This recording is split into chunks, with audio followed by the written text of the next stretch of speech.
Okay, we've returned from executive session. Let's stand for the Pledge of Allegiance. I pledge allegiance to the flag of the United States of America and to the republic for which it stands, one nation, under God, indivisible, with liberty and justice for all.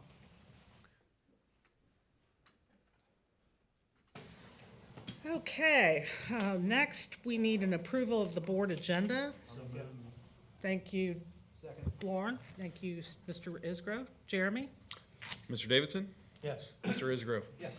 Mrs. Matthews? Yes. Mr. Sprague? Yes. Mrs. Baker? Yes. Next, we have approval of the minutes from our previous meeting. I need a motion. I'll make that motion. Thank you, Ms. Matthews. Approve it. Mr. Sprague? Mr. Frazier? Mr. Isgro? Yes. Mrs. Matthews? Yes. Mr. Sprague? Yes. Mrs. Baker? Yes. Mr. Davidson? Yes. I believe I see somebody from City Council. Mr. Lauer, would you like to address the board? You get a microphone.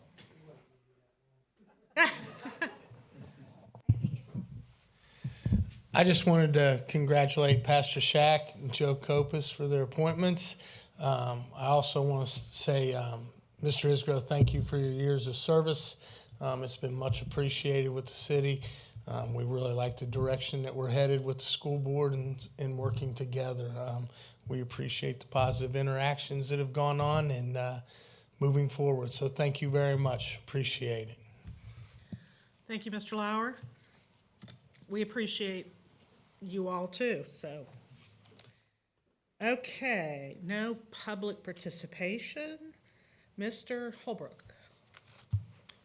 Yeah, I have several different comments tonight in my superintendent updates. First of all, I want to congratulate the show choir. I actually was at Rotary today. They put on an outstanding Christmas performance and did a really nice job with that. Also, we had a production about a week and a half ago, Clue, at our high school. That was very well done, and all of those students and staff need to be congratulated on that. We also have our winter sports season that's off to a robust start with both boys and girls, and you know that winter sports season is quite a lengthy season, but you know it's nice to see our athletes out there competing. I've been to 2 of the 3 home games, and you know our kids play hard, and it's nice to see that. The JV girls are what, 4-0? The JV girls are 4-0 now, and so that is great to hear. I want to take a moment tonight. Most of my comments, I want to recognize Mr. Isgro.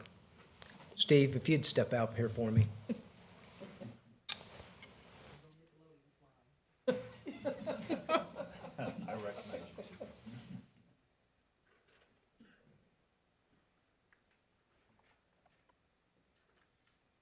First of all, I have this plaque here tonight. Thank you for your contributions to Hamilton. Mike, would you like the microphone? Thank you for your contributions to Hamilton City Schools over the past 10 years. Your servant leadership has played an integral role in the success of our schools. Thank you. That is for you. Thank you. You know, Steve, I wrote down some notes here. You've been on the board 10 years, Yes. 4 superintendents, I went to him fast. unprecedented student growth in this district over the last 10 years. COVID, Let's skip that part. your support and guidance to me, I've learned an awful lot as a leader from you, and I thank you for that. And everything you've done for the community, students, and staff of this district over the last 10 years. Thank you so much. I appreciate everything. Thank you very much. I've got a few things I want to say.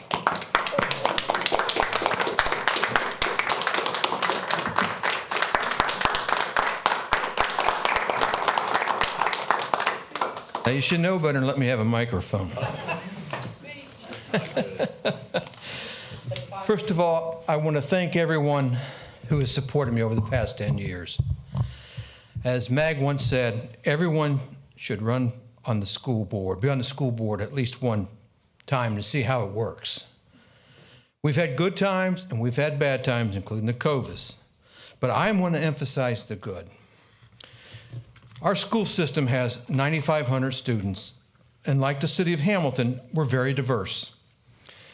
Socially, culturally, racially, nationalities, religion, and speech.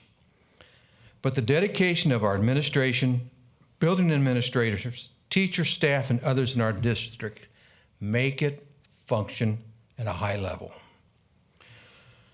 Early in my tenure, this district was getting an F.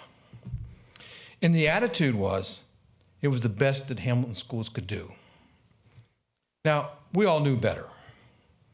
Over these last 6+ years, we have seen that F turn into a 3.5 cumulative score for all of our schools.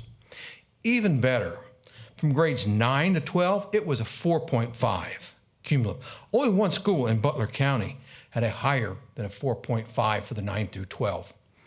But what people don't realize is that compared to 10 other schools of our same making across this district of other school districts in Ohio, no one got a better than a 2.5.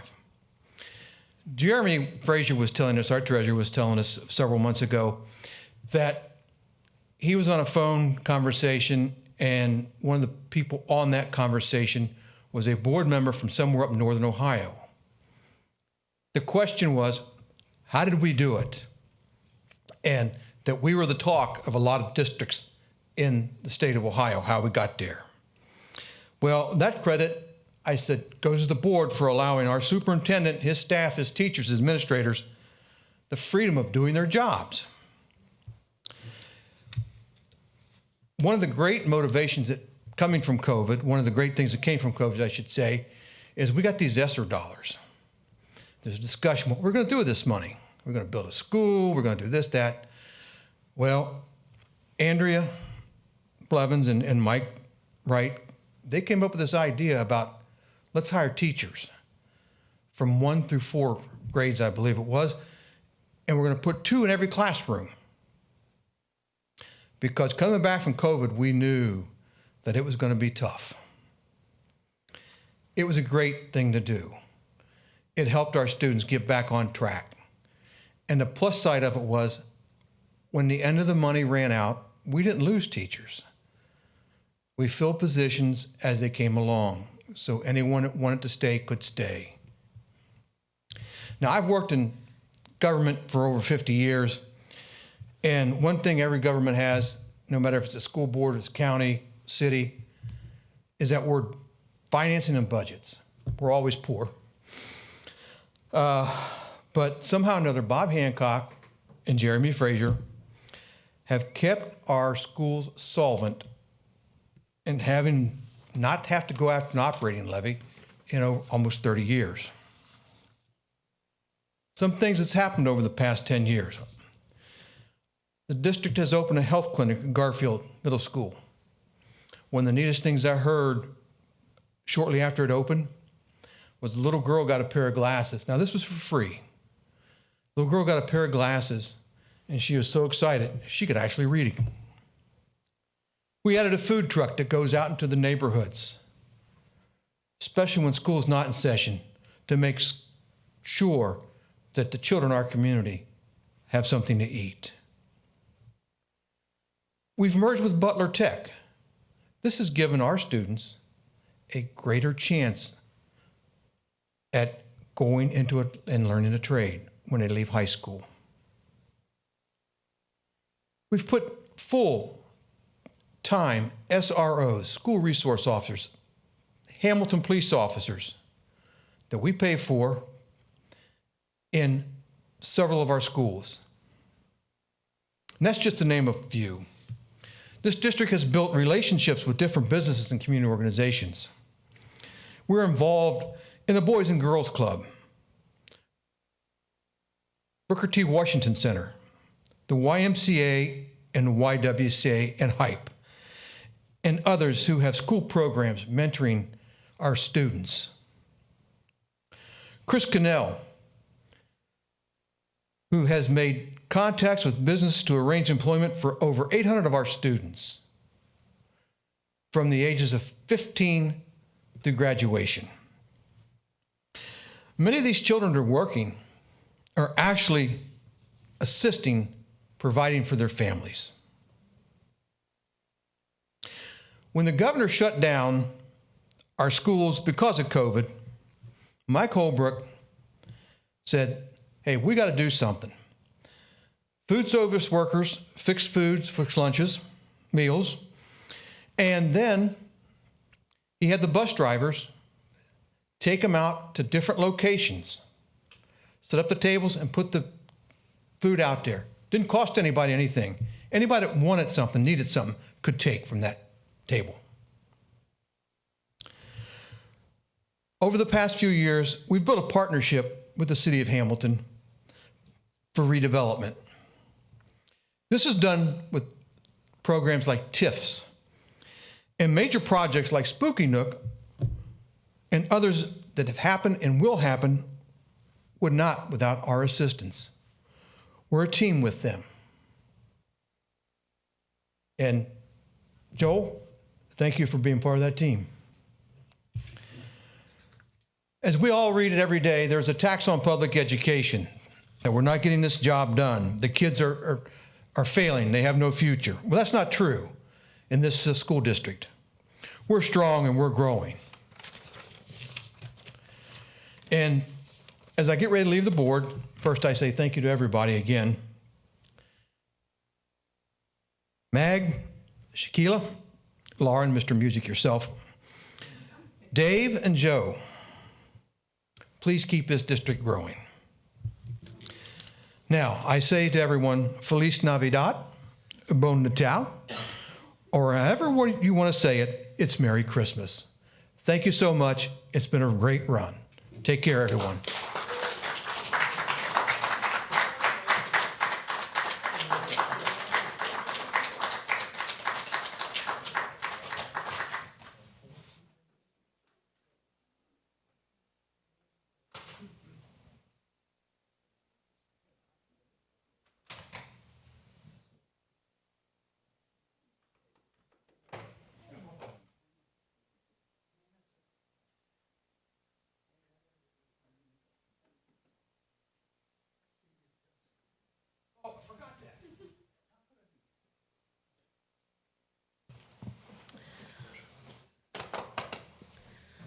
We will certainly miss your comments and your humor. Thank you for all your work, and Joe, welcome on next month. Thank you so much. Okay. Next, we have the Hamilton School District Board Resolution SB 288, which is Aaron's Law that we discussed at the last meeting. So I need a motion. I'll make that motion. Thank you, Mr. Isgro. I'll second. Thank you, Ms. Matthews. Mr. Frazier? Mrs. Matthews, Yes. Mr. Sprague, Yes. Mrs. Baker, Yes. Mr. Davidson, Yes. Mr. Isgro. Yes.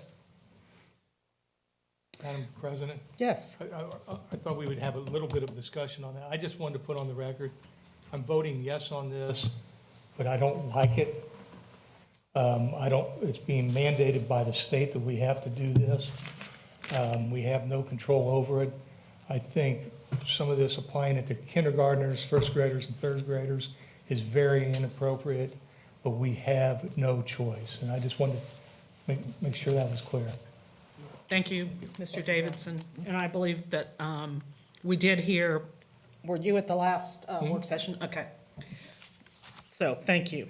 It's on the record. Next, we have the Human Resource Agenda. I need a motion. So moved. Second? Thank you. Mr. Frazier? Mr. Sprague, Yes. Mrs. Baker, Yes. Mr. Davidson, Yes. Mr. Isgro, Yes. Mrs. Matthews. Yes. Okay, next, the consent agenda. Lots on the consent agenda, so I need a motion. So moved. Second. Thank you for a second. Any discussion? Mr. Frazier? Mrs. Baker, Yes. Mr. Davidson, Yes. Mr. Isgro, Yes. Mrs. Matthews, Yes. Mr. Sprague. Yes. Next is the finance agenda. Mr. Frazier. Thank you, President Baker. We have 3 items up for board approval this evening. One is the normal financial reports, the treasurer reports, which include the cash flow analysis report, the cash position report, and the bank reconciliation. We also have an appointment to the Lane Public Library Board of Trustees. Nancy O'Neill's term expires December 31st of this year. Mrs. Carol Harp has applied for that. Mrs. Harp's currently an educational assistant within Hamilton City School District and is a former 17-year librarian for the district. And the appointment is for a 7-year term starting January 1 of 2024 and running through December of 2030. She'll be a great addition. I agree. And we also have 3 donations up for approval tonight. Kim Lakes Barrett donated $100 to the Hall of Fame. Ken Lakes donated $50 to the Hall of Fame. And the Greater Hamilton Visitors Bureau donated $150 to the Hamilton High School Multi-Handicapped Unit. And those are my items this evening. Any questions for Mr. Frazier? I just want to say, I appreciate Mrs. Harp, Carol, volunteering to be on that board. I won't say who hired her, but it was a good hire. So you didn't hire? Somebody else did? Okay. Any other questions, further discussion? I make a motion, we accept. Thank you. I need a second. I second it. Thank you. Any other discussion? Mr. Frazier. Mr. Davidson? Yes. Mr. Isgro? Yes. Mrs. Matthews? Yes. Mr. Sprague? Yes. Mrs. Baker? Yes. I make a motion, we adjourn. Second. I just want to say, our next meeting is January 11th, 2024, beginning at 4 p.m. And it will be our organizational meeting. And so I just would like to say to everybody, Merry Christmas. Merry Christmas. And see you in the new year. This meeting is adjourned.